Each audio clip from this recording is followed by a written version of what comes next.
It is just a huge honor for me today to be podcast interviewing Dr. Jessica Emery, who is a wife, a mother, a daughter, a sister, an aunt, a Chicago cosmetic dentist, an entrepreneur, a creative, a visionary, a philanthropist, a smile stylist, a girl boss, and a lover of life. She grew up just outside of Boston in Worcester, Massachusetts. Did I pronounce that right? Worcester? Worcester. How do you pronounce it? Worcester, Mass. Worcester, Massachusetts. Worcester. That's a weird sound to get out of Worcester. She followed in her mother's footsteps and attended Tufts University School of Dental Medicine. She opened Sugar Fix Dental Loft in Chicago completely from scratch and built the practice of her dreams. At Sugar Fix, Dr. Emery has created a spa-like atmosphere, treating her patients to white glove service that she has become known for. She is also the creator behind all of Sugar Fix Dental Loft's social media and marketing. Additionally, in the fall of 2016, she launched another business, Dental Soiree. Soiree, like the party. Soiree. You're a classy woman. I'm born in the barn, Kansas. So Dental Soiree. Did I say it right that time? Dental Soiree. Soiree, like a soiree, like the French word for party, like a soiree event. Okay, I'm just going to go with that. Has been a dream come true for her and holds unlimited potential for the future dental marketing. I actually called you to be on the show. You didn't call me because I'm a big fan of yours on Instagram. I follow you at Sugar Fix Dental Loft, at Dental Soiree, at Dental Diaries, at Soiree Stock. Am I saying it? I'm still saying it wrong, right? And Smiles and Lashes. I follow you on Facebook, Twitter, Snapchat. I don't know what an Insta story is. I've heard of that, but I know you're really big. But anyway, I just think you're a social media genius. I mean, really, you're at a complete. I mean, you're at a level. You only compete with yourself at the level you're at. But thanks so much for coming on the show. Thank you. Thanks for having me. So where did this flair for entrepreneurship come from? First of all, I think that's so cool that you followed your mom to Tufts and became a mother-daughter dentist, the first mother-daughter dentist from Tufts. Right. How cool is that? So did you, when you graduated, because 6,000 kids just graduated from dental school in the United States last week, did you go straight into practice with your mom, or did you do a residency, or talk about your journey at that part of your life? I did. No, I went right into practice with my mom in Worcester, Mass. I practiced with her for 2 years and then went out, just spent a weekend in Chicago. One of my sisters had moved out there and I absolutely fell in love with it. And my mom encouraged me to go and try a different city. So that's the end of it. I got out there, I fell in love, and then everything fell into place. So you traded Boston for Chicago? I did. Because is Worcester, is that a suburb of Boston, or is that... It is, yes. It's a suburb, and then after undergrad in Pennsylvania, when I went back to Boston, I actually went to dental hygiene school there first. So I became a hygienist and practiced for a couple of years before even going to Tufts. So I lived in the city of Boston, in Beacon Hill in the North End, for a number of years, probably 10 years or so. But yes, then was commuting from Boston to Worcester, which was about 45 minutes west. So it was quite a hike. And what was greater to you about Chicago than Boston? Everything, the vibe. I don't know. I think I was just ready for a change, to be honest. And although I loved my mother's practice, and my mom is just the most amazing woman, but her practice, I always had a vision for my own thing. So, and then just finding Chicago, like I said, was just the perfect match and perfect place to do it. But downtown Chicago needs another dentist like a hole in your head. What made you not fear that there's a dentist for every, 700-800 people, and that if you would have went halfway, if you would have driven an hour away from Chicago and found some small farm town at 2,000, it would have been so much easier to crush it. So what made you be fearless and go to downtown Chicago and start a scratch practice? I know. You know what? It never even crossed my mind. I had such a strong vision. I knew that I wanted to start a practice fee for service out of the gate. It was a scratch practice, and I was told by everybody that it wouldn't happen and I wouldn't make it, including consultants. And I said, you know what? If I'm going to be on that street corner holding a sign saying need dental, I'm going to make it happen. And it all came down to the marketing, but it's been going strong ever since, and building, and it's incredible. And I have probably at least 5 dentists outside of my door that I can see. I'm a street level practice. And like I said, there are a lot of dentists there, but there's enough for everybody, I feel like. So I just kind of stay in my lane and do my thing and stick to what I love. I don't do everything in my practice. I stick to what I'm passionate about. And just for the kids, at least a quarter of the podcasters are still in dental school. You called out that you wanted a strictly fee-for-service practice. What does that mean to a dental student? That means that I'm out of network with all insurances. So my patients pay 100% upfront, and we submit their claim electronically for them to get reimbursed directly.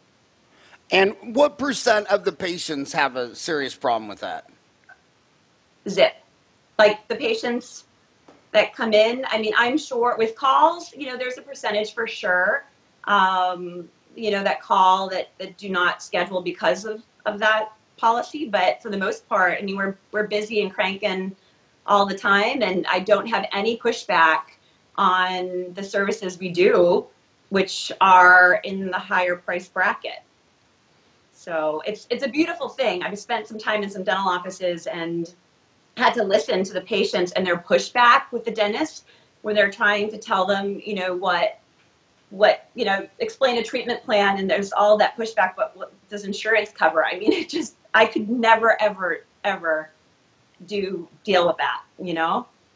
Well, it's totally just a mindset, because if you study America, between the ages of 16 and 76 years old, the average American will buy 13 new cars. They'll finance every one of them at 5 years. The average median car will be $33,500. So they have no problem buying a $33,000 500 car and finance it for 60 months. And then you sit there and you buy your house, your iPhone, your Audi, everything just paid like that. And then Right. dentists, I think dentists are the only ones that make Delta a god. I mean, they can't even open their mouth without saying Delta and making the sign of the cross. They'll say, well, Delta will only cover this much, and you can only do this. I mean, they're the ones selling the power, and you Right. have a different mindset that said, screw it, I'm starting from scratch. I'm just gonna do this. And those people who have rolled up hundreds of offices, it's so much easier for them to start a de novo scratch practice with no mistakes than to go into Right. some practice where the staff are paid too high, the overhead's too high, and by the time they do surgery and run off half the staff and half the patients, they're at the point now in their lives where let's just start this de novo. It's kind of like it. Yeah, I'll never forget. I used to cry to my dad to take me with him golfing, so he finally did. I was like 10 years old, and he finally said, "Okay, you can go." And I thought I was going to golf with him. But he dropped me off at the pro shop. He said, you never want to golf. He said, the first 10 times you golf, you want to be with a pro. You don't want to learn a bad mistake, and then you'll never get rid of it your whole life. So the first 10 times you're going to golf, it's going to be with someone that teaches you how to golf. But so what kind of dentistry are you passionate about? Cosmetic dentistry. I absolutely love cosmetics. So that's just kind of what I stuck to out of the gate, out of school. I dove headfirst into every single CE. I went through Las Vegas Institute. I've been through Spear, Hornbrook back then, but you name it. I mean, I don't even know financially how I did it, but I did. I took a deep dive, and I said, took away all of those pearls, and it gave me the confidence.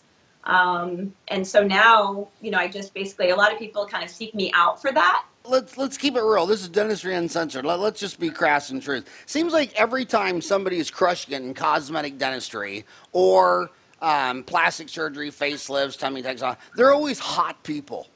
You never see a short, fat, bald guy that's crushing it in eyelids, tummy tucks, breast augmentation, veneers. Don't you think? I mean, you and Dorfman. Don't you guys like you and Dorfman? They just have a severe advantage because I mean, people look at you and say, "I want to be hot too."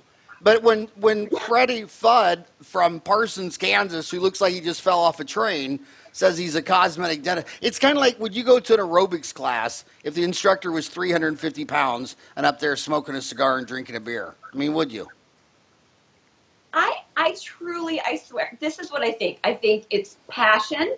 I think passion, mindset, one, like you said, passion, two. Passion speaks 1,000 billion words, and marketing.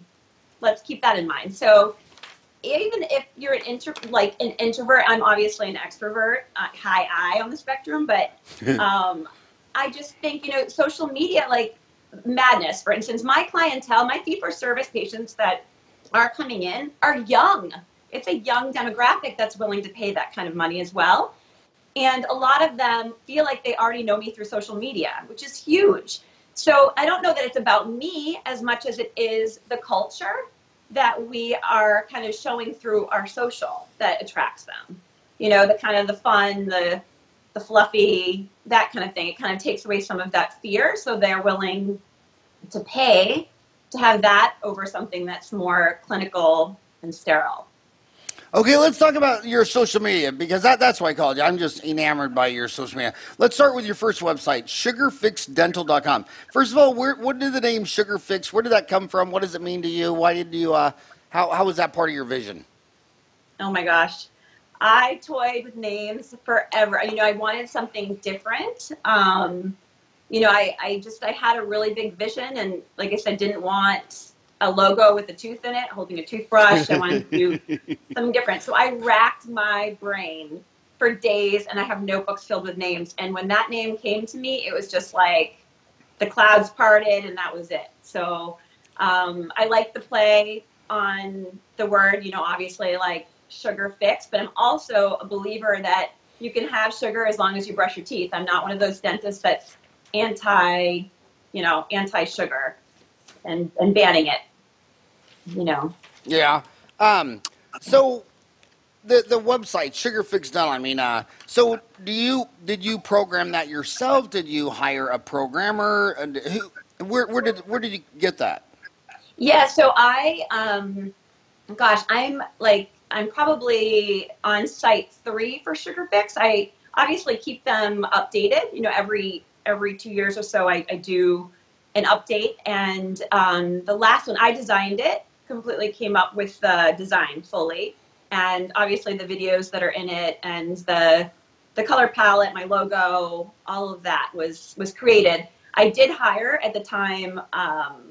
A group to work with, because that was before I branched off with Dental Soiree. But I basically, the site that you're looking at now that's still up is one that I just pour my heart and my soul into, because I had a hand injury. Unfortunately, I had fallen and I tore the ligament in my hand in between my thumb and finger. And I was out of work for 3 months, which you can imagine as a fee-for-service practice with no AR, that was no fun. So I had to pour my heart and soul into something that I loved, and I just went deep with that website. It's a huge engine, and I love it, but I'm actually thinking about tweaking the whole website again, just to make it a little bit lighter, to follow, what Google wants, really, with their algorithms. Well, So, the two biggest search engines, period, are Google and YouTube. And just like this podcast, I can't believe how many people in dentistry do podcasts. They only do a sound file on iTunes. We do this video and put up on YouTube. You have a YouTube channel. huge. Mhm. That don't you think that? I mean, when people tell you they know how Google's search engine works and they know their algorithms, I'm like, well, you need to go tell Microsoft that, because I'm sure they'll give you several $billion to fix Bing. Bing last year in 2016 had 2% of the searches. Google had over 90%. Trust me, the guy at the Holiday Inn does not know how Google works, but he lectured at the Hinman meeting. I don't care. If he knew how Right. Google's SEO worked, he would be a billionaire. Mhm. But it seems obvious that when you go to a website and your email is a Yahoo email, or email me at Yes. AOL.com, I'm like Google's going to get excited about that. So so you have a Gmail account, you have a YouTube channel. I love your YouTube channel. By the way, I was watching your videos. Your two daughters, Morgan and Paige. Have you already told them they had to be a dentist, or will they get the choice? Will they have to follow mom and grandma's footsteps?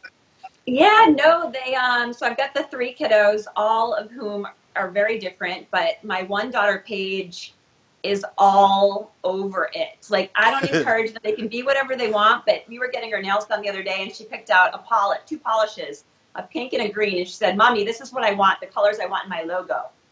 And she's 8. It's Oh, like, that is what? so cool. But So, I asked her what it would look like, and because she wants her YouTube channel, and my other daughter, lives on Musically, and this is just where the kids are today. I mean, they don't watch television; they are on devices and watching YouTube, and as we all know it's just moving towards voice very quickly.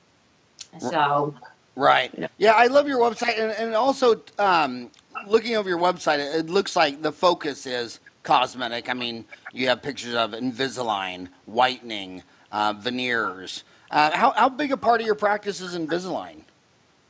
big, really big, actually, because I'm a huge believer in conservative dentistry. So I always want to set up the dentition for success, so that we have to remove, less tooth structure, and obviously so that they'll last a lot longer. Even if that's just a conservative correction for the lowers, I always talk about it before moving forward, with, say, veneers, if that's what's indicated. Okay, I'm not going to embarrass myself again. Say the other dental soiree, Dental soiree, yes. soiree, soiree, dental Soiree all soiree. day. That's what we always say. Soiree all day. Soiree all day. You know what? Seriously, there's something wrong with my brain because the only D, no, I'm serious. The only D I got in my entire life was in Spanish. And my teacher, San Martin, told my mother back when this word wasn't popular that I was linguistically retarded. And then me and my five sisters had to take piano lessons every week. And I always tell everybody the happiest day of my life was when my piano teacher fired me and she told my mother I couldn't carry a tune in a lunch pail. So it's just, and then I'll go on a vacation I'll go lecture in some foreign country and take my, three or four of my boys with me. And hell, at the end of a week, they've got a working vocabulary in this language, and I'm like, man, this is the fifth time I've come to Paris. I still don't know one damn word. But anyway, so what? Tell us about your journey, a dental soiree. Was that when you had the hand accident? So that's when you started that. You know what? Pretty much. When I took that deep dive into rebuilding my website, I became passionate about it. Yes, but I have had so many dentists over the years approaching me for just kind of how do you do what you do, and coming to my practice. My practice, as you probably can see if you've done the YouTube walkthrough, which is dated and I need to redo.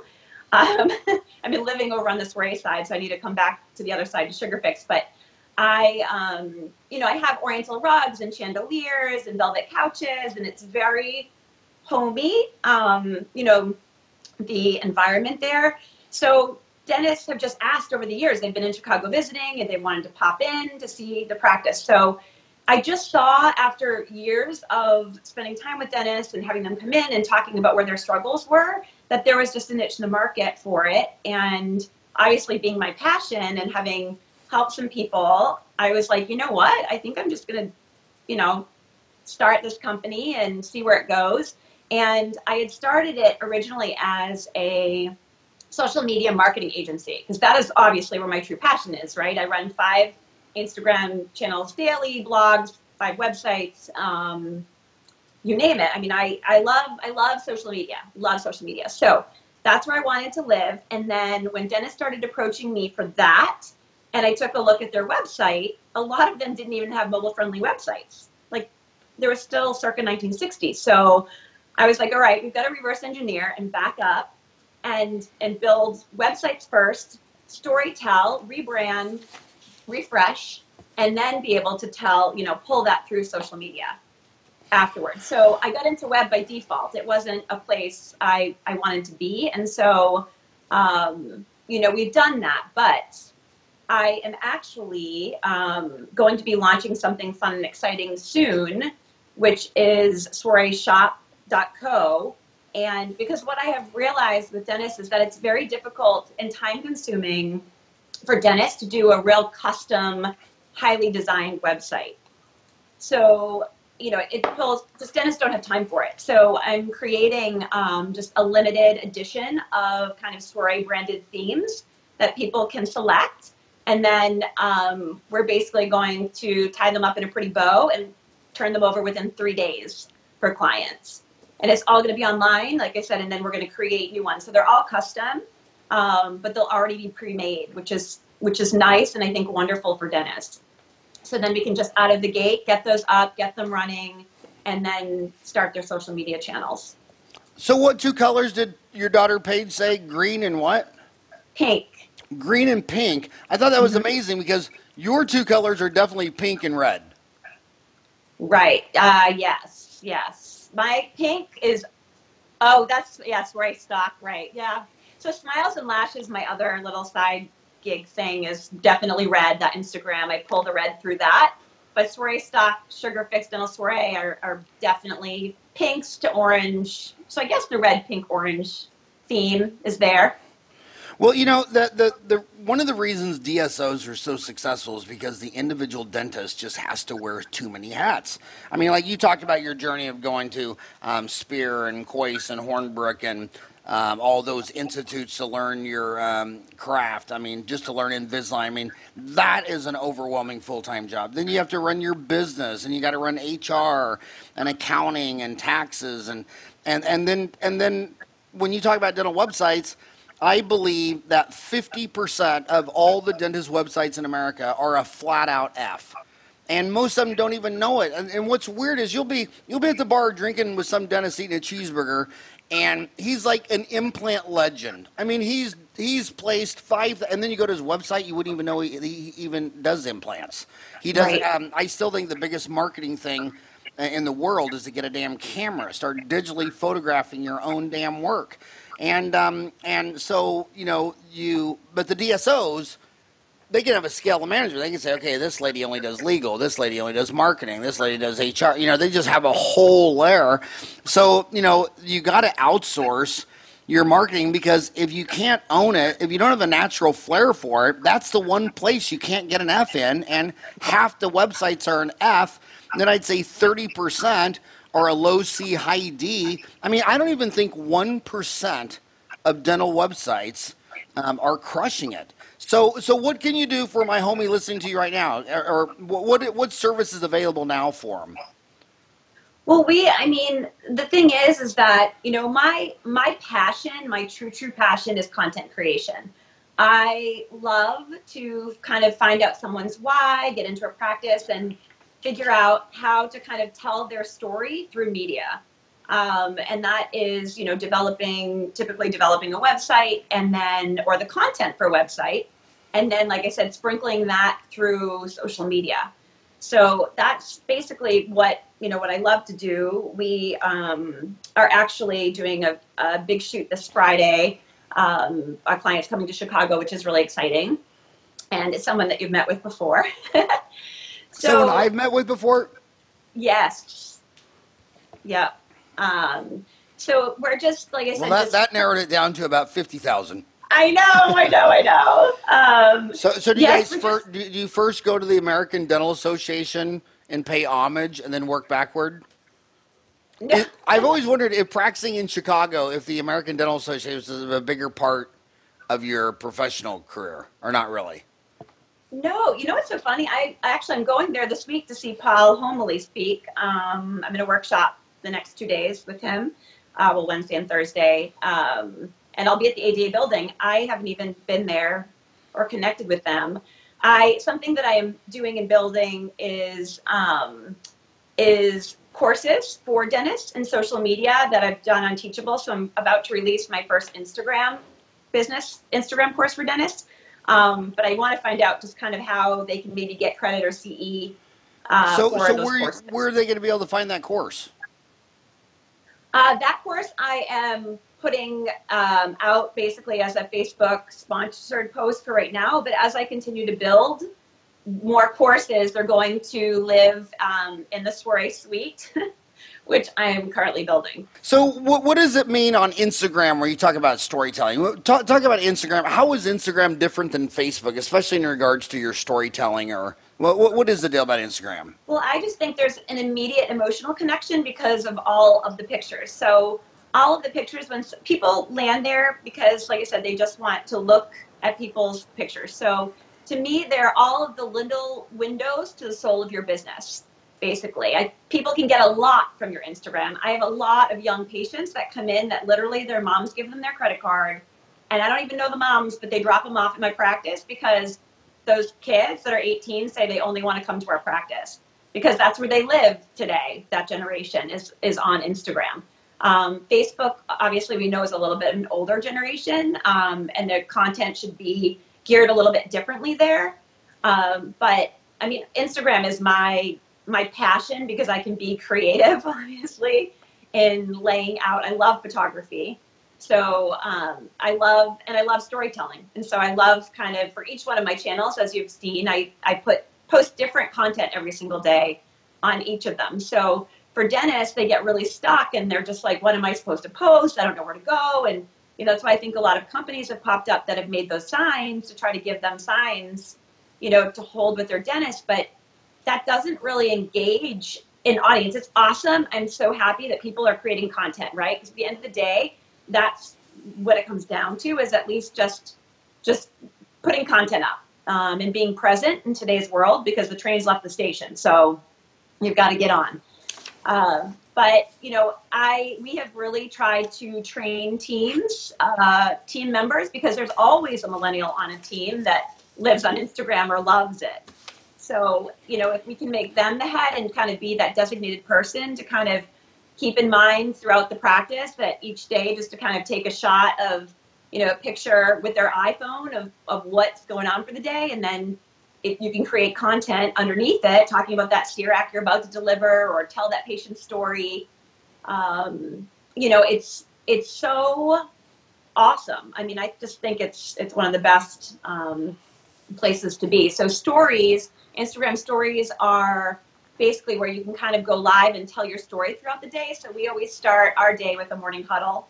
And every single day that new quote is up on the board, and I'm always taking an Insta story picture of it, as well as Snapchat, because I'm also still on Snapchat.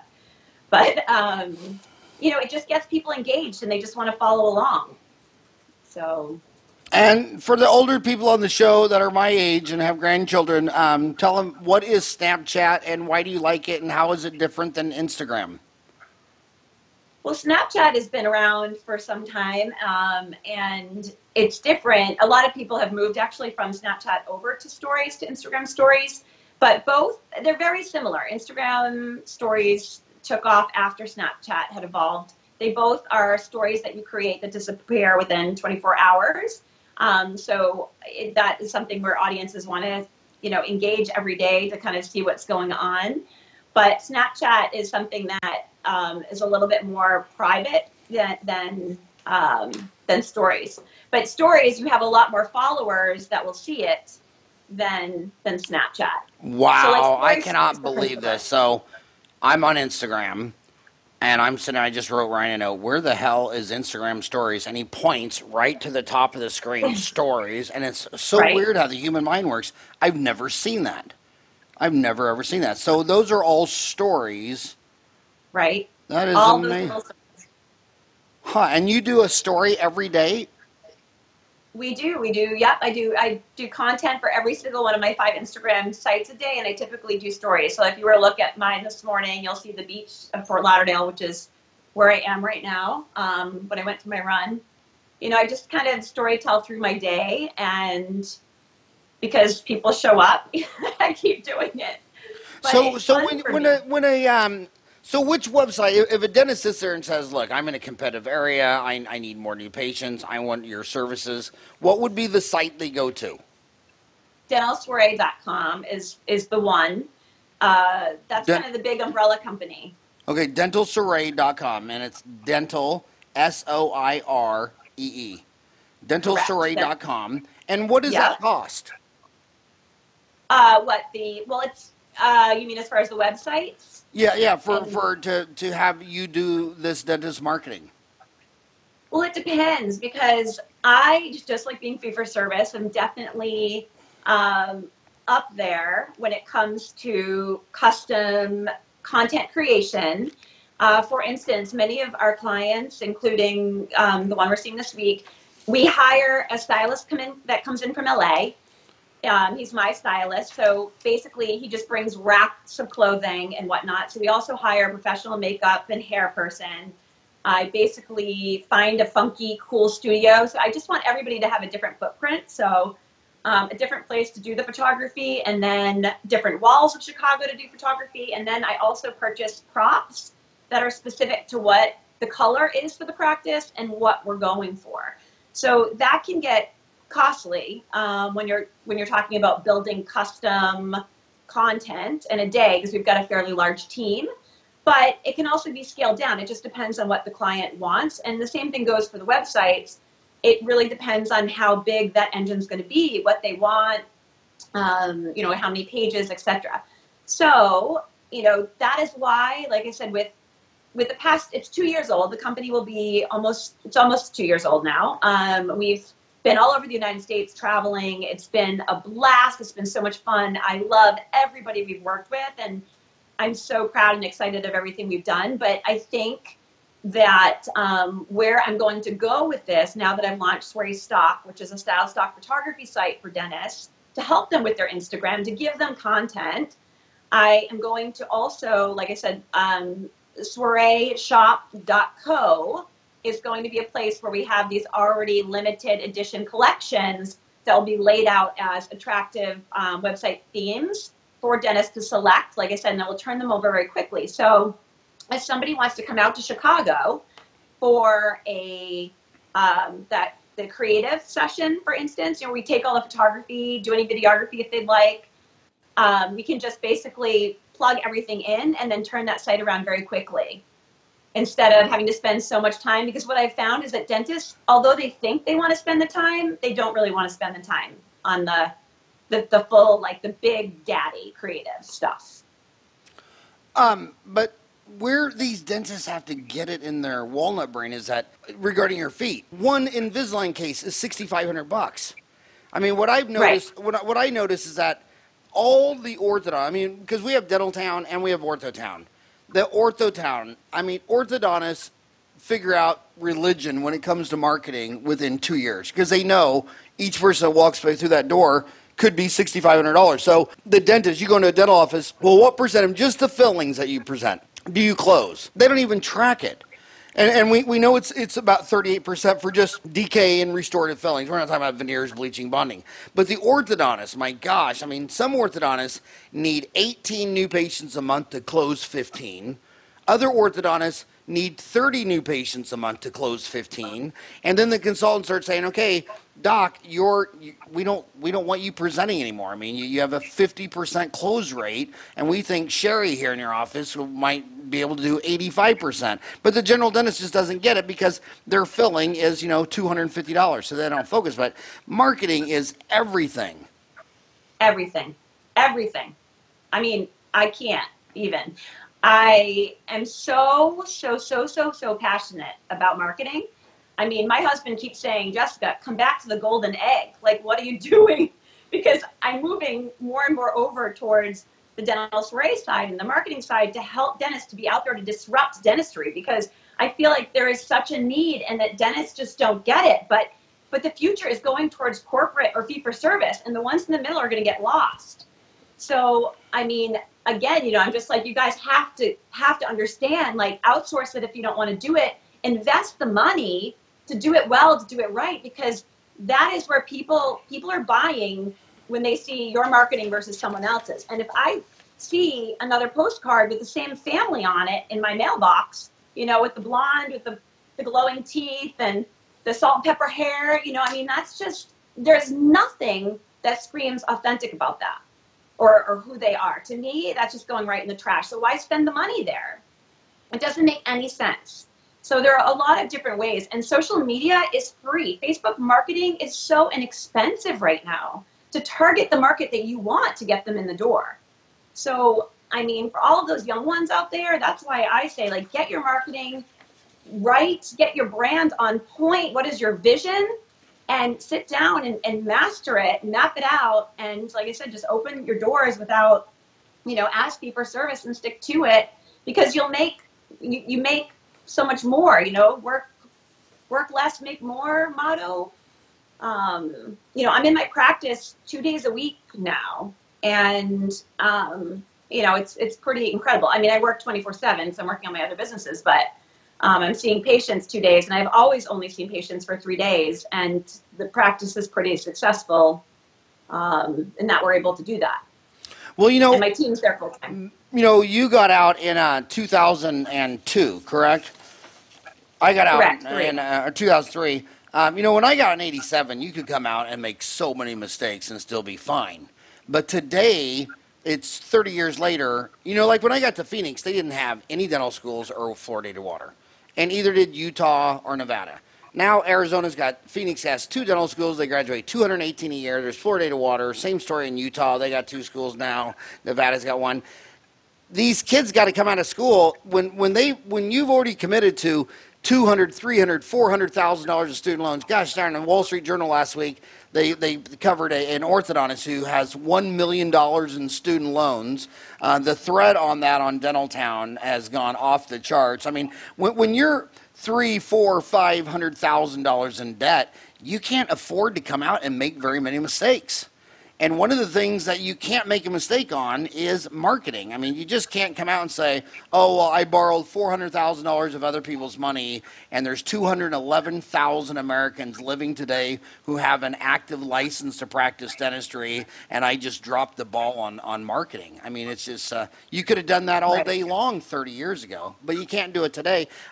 When dentists come to you, how many times do you just look at their website, look at the whole thing, and say, dude, we just got to rebrand you from scratch. We're gonna everything you are, we're gonna throw it away, and we're gonna rebrand you from your head to your toes. Everyone. Everybody. Everyone. I'm not kidding. Every single one. Yeah. Yeah. I mean, that's what's so exciting about a startup. It's also so exciting for the practices that are out there if they're open to doing so. It's so fun. It's so fun for the entire, the culture of the team too, wanting to get involved in that, I think. But it is so important, and it's interesting that you say that, because back when even I graduated, it would be, well, what am I going to do if I'm going to borrow more money on top of all the money? It would be probably, CE right out of the gate. Right now, I would say invest it in your website, and then, and then do the CE. And the thing about websites is it's got to be, the research has to be done. And a lot of my passion, and the reason why I also started this company, was because dentists don't know what they don't know. And I was pretty screwed over by a company that went heavy design for me, but there really wasn't anything on the back end. And I didn't realize it until I fell off Google very quickly. I'm a practice that lives as a fee-for-service practice and not on insurances. I live by my website and in the optimization where I fall on Google. So that was eye-opening to me, and I started digging deep. I started learning, what code meant, all of that kind of stuff, and got under the hood, and I was shocked. And at that point, I just said, you know what? There will not be another dentist taken advantage of, because, again, like I said, they're not being educated, not knowing what they know, and throwing money or thinking they're going to save money. Also, for a website that may have the same content that every other one of their sites has, will not work for them. So again, why go there? So I just say, do your research and find a company, ask questions, make sure that that company is going to provide, photography and videography, and to tell your story, not just the generic one that's out there. And like I said, no more, teeth in the logos. People just don't want to see that. They're afraid of us anyway. Just to come up with something that's fun and colors that are attractive. And your wording is, like I say, it's very storytelling. I mean, just your first paragraph: cosmetic dentist, devoted wife, mother of three, loving daughter, caring sister, eager entrepreneur, boss lady, avid runner. The list goes on for Dr. Jessica T. Emery, founder and owner of multiple successful businesses and team leader of Smiles and Lashes. By the way, what is Smiles and Lashes?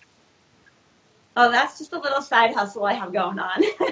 A side hustle? It is. It's actually network marketing with Rodan and Fields that I started because I was using their products and I love them, and I thought, hey, I can market this for dentists. We can do smiles and skin, lips and lashes, because the women, particularly in my practice, love that stuff. And so out of the gate, I started in January. I have 7 dentists under me and just onboarded someone in Australia. So I have a team of women that are bringing that into their practices, and it's basically just making money while you sleep, which is what we all want to do. I think ultimately, through my hand injury, I learned very quickly that our jobs rely on us physically. And, so that's just, like I said, kind of sits in my pocket, and I get a check monthly for it. So it's just kind of nice. And like I said, I love their products. I wouldn't do anything I absolutely didn't love and couldn't sneeze about. So, And what are their products? It's a renowned brand that's out there. It's two women dermatologists that basically were in Neiman Marcus and Nordstrom's and pulled it. They were early disruptors in the market, and they pulled it to go online. So they saw what was happening before anyone else did, and here we are with Toys R Us closing and all these other stores closing. So they basically just have skincare products. They've got a lip serum I use on all my patients after treatment with their lavender towels, and it's just a fun little thing to incorporate, because and dentists listening to this, if you're a 55-year-old male dentist says no thanks, I mean, for all you know, your dental assistant, you might turn your dental assistant onto this. That might be her world. I want to ask you one thing, since you're a doctor and skincare. It's really confused. Well, I live in Arizona, so it's probably sun is probably an issue than in Chicago or Boston.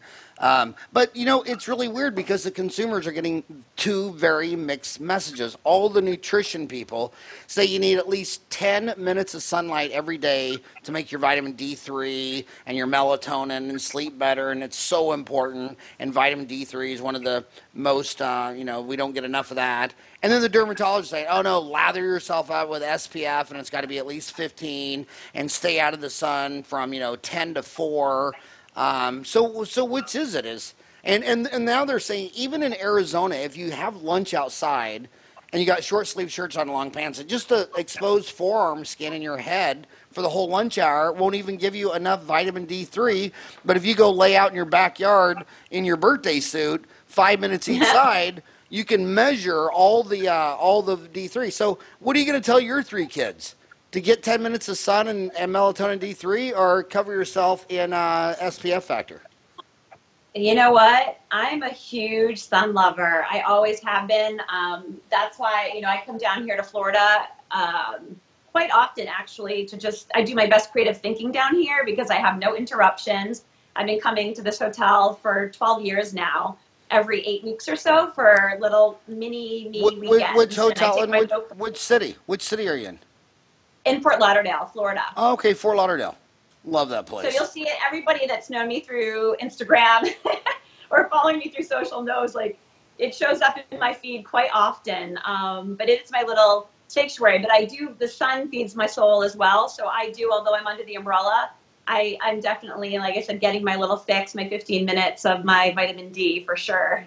It does noticeably make you feel better. There's just no doubt about it. Oh. You go out there in Phoenix and just catch 5-10 minutes in your backyard, and you just feel different. And I think it makes me sleep different. And I have so many friends who don't do that, but they take like a little melatonin, like 2, 3, 4 milligrams, especially a lot of the seniors. Because by the time you're 65, everyone is battling insomnia. And it's like, I just think that sounds a big deal. So then I got to go to your other website, thedentaldiaries.com. What is the dentaldiaries.com website about? Oh, that's just a blog. That's not a website. It's just kind of a blog that I started. I'm a lot more active on the Instagram channel. The idea was going to be that I was going to storytell my own kind of world and life through that blog. And I had started, and I jump in every now and again, but because life has been such a whirlwind with dental soiree taking off, we're so busy on that side of things, and then creating content for soiree stock and then seeing patients at Sugar Fix. I haven't had a lot of time to pour a lot of love into it, but it is definitely a goal of mine to continue to build that out. But I am very active on the Dental Diaries Instagram page. So your main deal then is Instagram. It seems like that's your fave. My jam, yeah. Yeah, and they also, Wall Street thinks it was the single best investment that Zuckerberg ever made. I mean, he bought it for $1 billion, and they said that, hell, when Snap went public, Snap's not nearly as big, and it was a huge multiple in billions. So Zuckerberg, it's kind of interesting that the kids that are leaving Facebook, he bought where they're all running to. Yeah, Instagram. Right, exactly. Instagram. And Yeah. do you think the millennials think that all this privacy stuff? It seems like there's almost two Americas. You know, when you hear all this stuff about privacy violations, and I'm sitting here thinking, how could millennials care about privacy when they're posting themselves on Instagram all day long, on where they're with their kids, where they're vacationing, their cars, and they're even saying, "Oh, we're on vacation," which means a robber could say, "Okay, well, you're not at home," or blah blah. Right. It seems like even when I ask my four boys, my son Greg says, "I love the fact that when I do a search, they know me."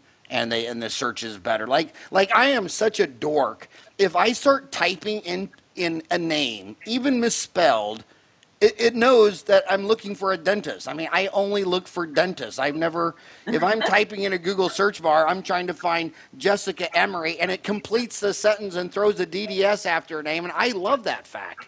I bet if I, Yeah. so is privacy dead, and does anybody matter? Absolutely not. I mean, I people ask me that all the time. I am probably one of the most open books there is. I mean, I share to completely share my world, my kids, all of that. I mean, obviously, I don't tag, locations. Like I say, Fort Lauderdale Beach. I don't say what hotel I'm in, kind of thing. You know, there are some things that I feel like you should be aware of, or go back and tag later when you're gone, because tagging does help. But I feel like people should just really just truly be who you are, because that's the thing, is that if you're going to live like, I don't know, just not post because you don't feel like it's going to look right, or be right, and be paralyzed from that, you've got to move the needle, just pivot forward, because like attracts like, and you're not for everyone. It's just like there's enough to go around. So I just say, be who you are, and like share the love of your culture, who you are, your practice.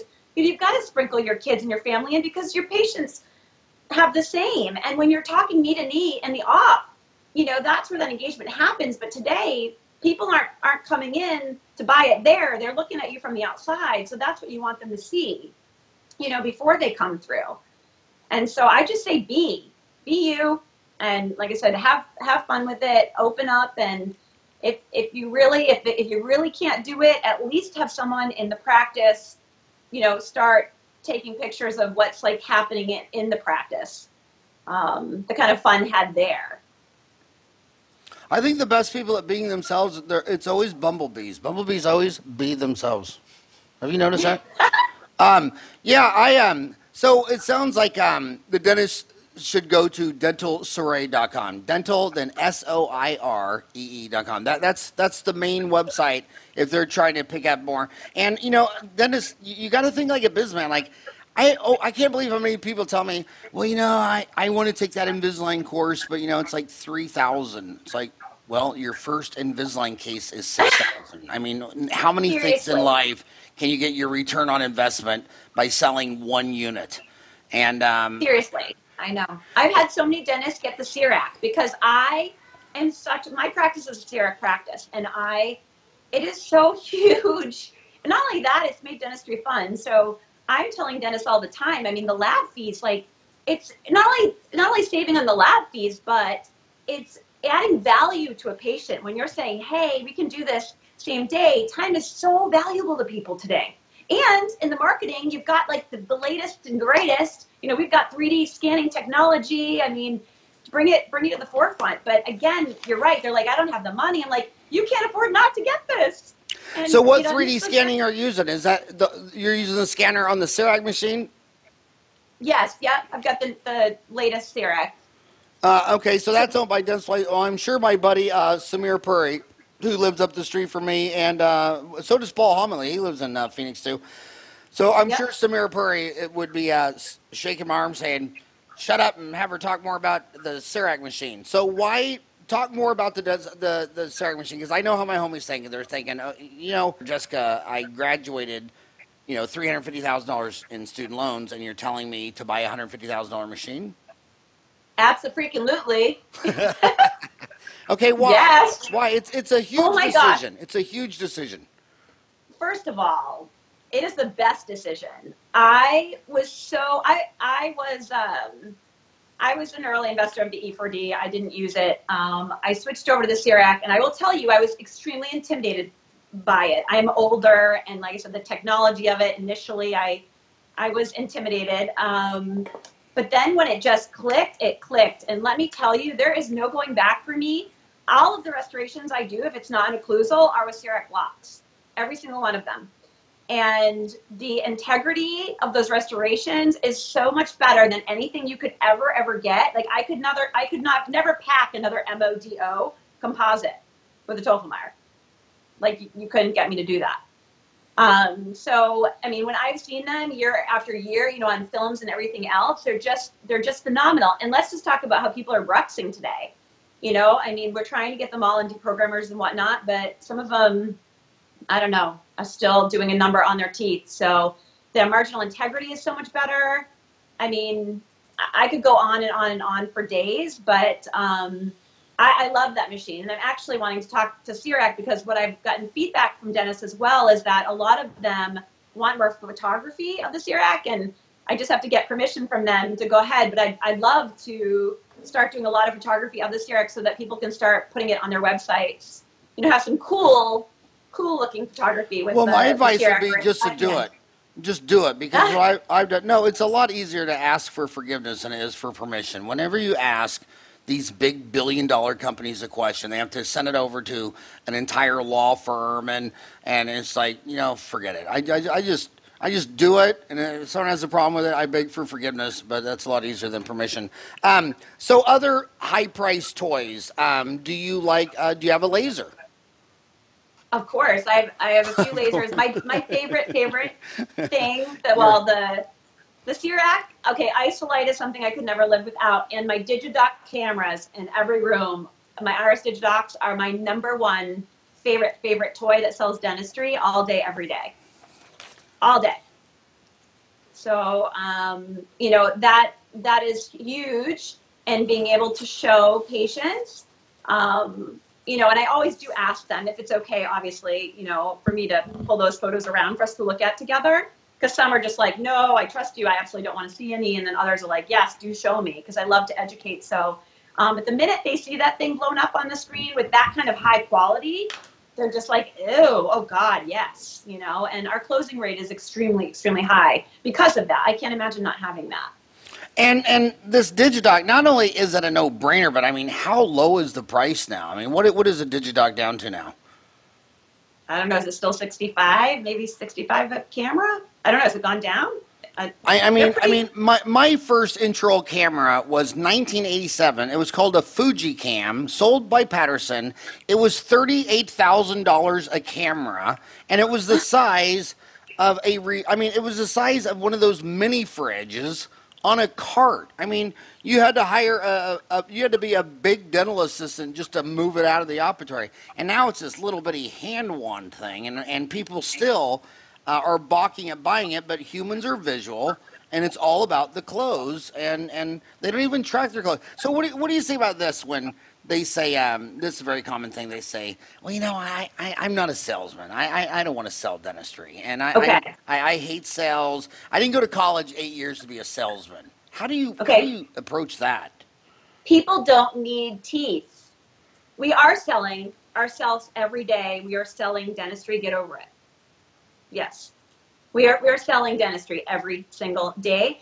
But you know, again, they don't need it. So you need to create the value, and that's where that comes in.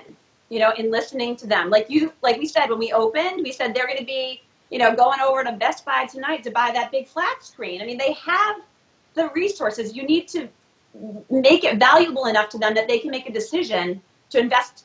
That health is their best wealth. You know, and why? Caries, you know, they don't feel it, so they don't know. It doesn't hurt, right? That's the number one thing that we get. But if you're able to show them and say, it doesn't hurt yet, but like, let me show you proximity to like where the nerve is and, you know, kind of what's happening, they're more apt to, like I said, just sign consent, you know, sign right then to have it done. And we do a lot of same-day dentistry in my practice as well.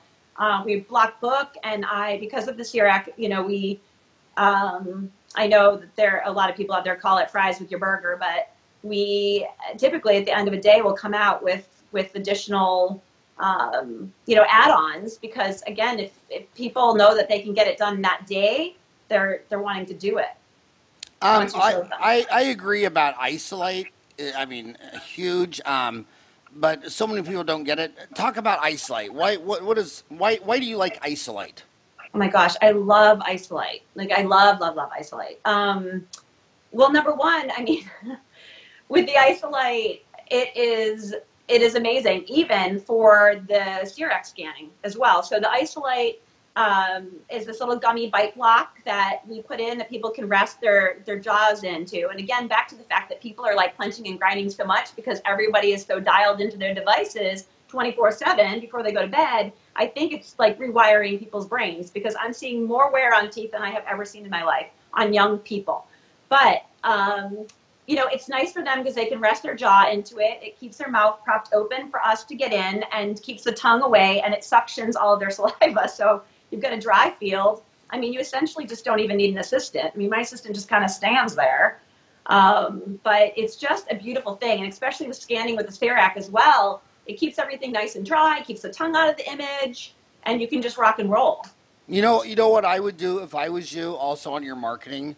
When you deal B2C versus B2B, B2C, business to consumer, you're talking about an average American median household, combined median household income of 53,000 bucks. When you start a business and you start focusing on dentists, now the average dentist makes $174,000 a year. The average specialist makes $330,000. But when you start dealing with dental companies, like look at Isolite, their website, not only is it just, they don't even have a link to their Twitter account. They just have a Facebook link. So then you got to go to Twitter and put in at Isolite. I mean, my God, if I was you, I'd start focusing on dental companies, because even the biggest dental companies, I mean, big ones that do. I mean, Isolite. I don't know how big they are, but I'm sure it's a $10 million to $100 million a year big company. And even the dental companies' social media marketing is it's lame. Well, there's a course that I'm attending soon that I noticed that the links were broken on, that I contacted them, but I got nothing back on. So it's a little bit frustrating, because I don't know, we talk about our patients and value. I don't know that dentists really see the value, and that's what I guess I'm out in trying to change. I mean, that's why I'm going to start the education circuit for the reason why social and websites and marketing is so critical and so important today, because you are your brand.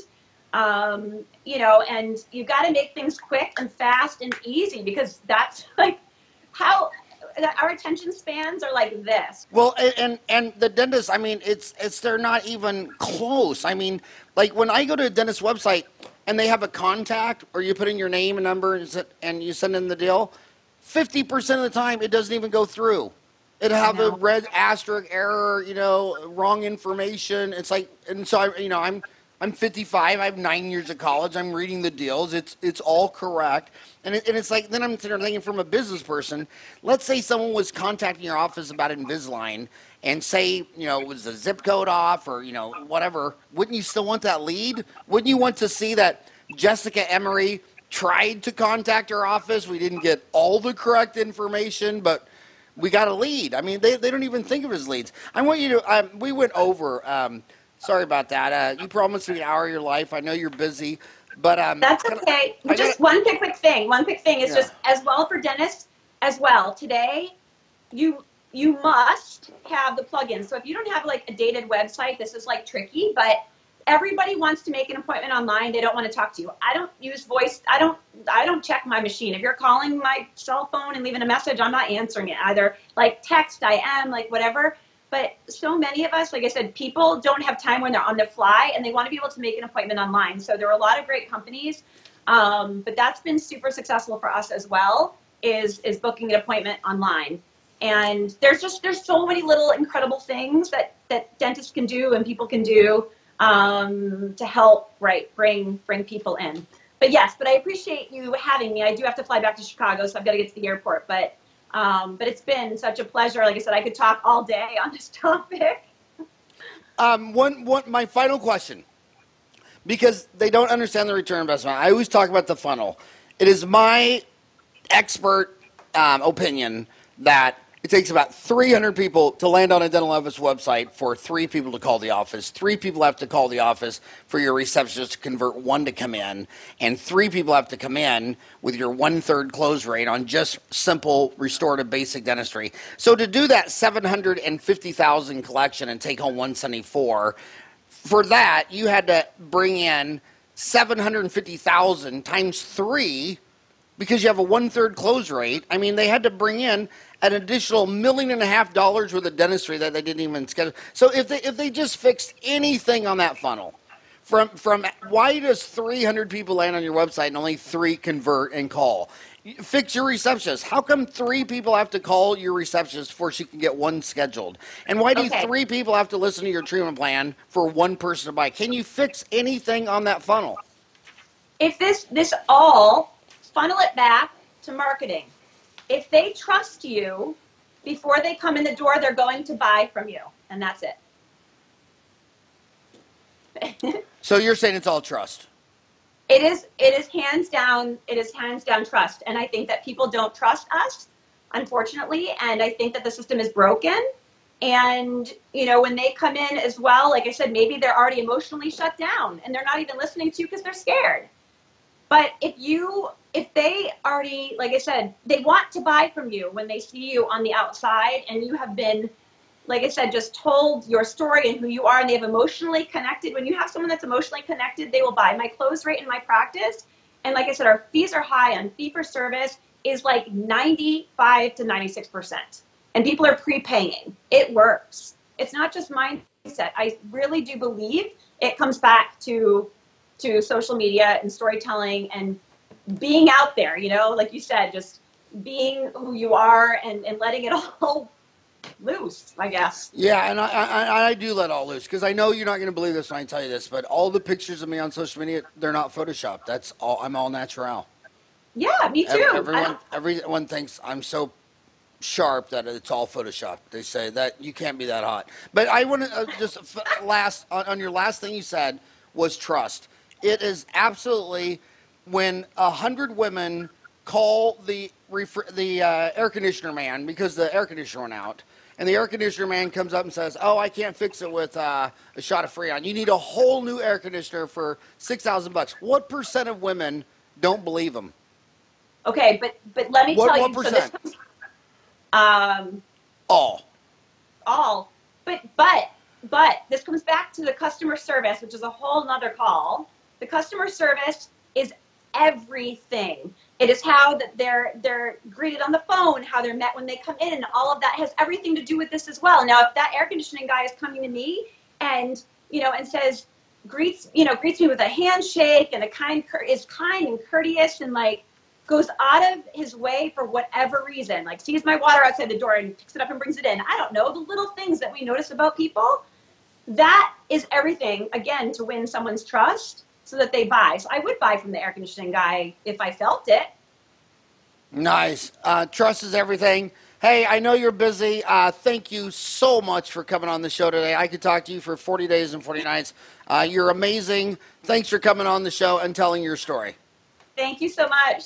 Thank you. Have a great day. All right. And thank you, Ryan.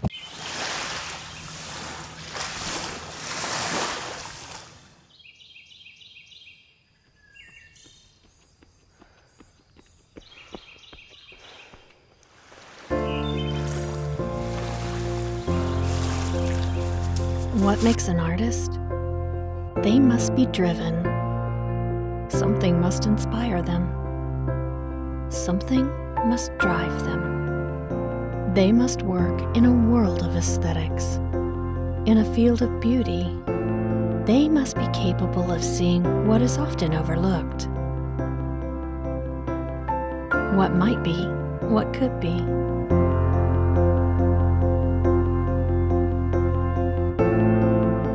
They must have a canvas and a gallery. Is dentistry art?